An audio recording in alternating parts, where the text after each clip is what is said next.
Donc il y a tout d'abord le chapeau en feutre noir, ensuite le chemisier rouge.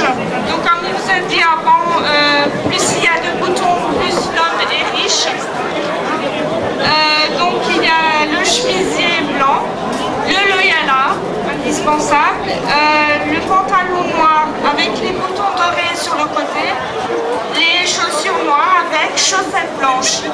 Accessoirement, ah oui, donc sur le gilet, vous voyez qu'il y a un bouton qui reste toujours ouvert, c'est-à-dire que l'homme est célibataire. Donc les dames, voilà.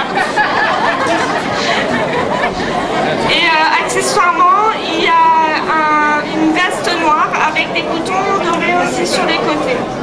Ensuite, le costume féminin. Alors, il y a la coiffe noire, donc qui est ici, ce qui veut dire que la femme est mariée.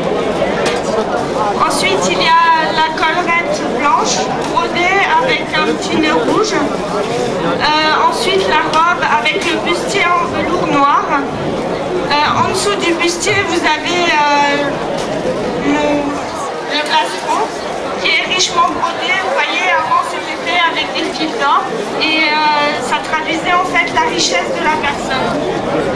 Il y a la robe rouge en dessous qui est ornée d'un liseré fleuri avec le tablier pour protéger la robe. Avec le chemisier blanc en dessous, brodé avec le nœud rouge.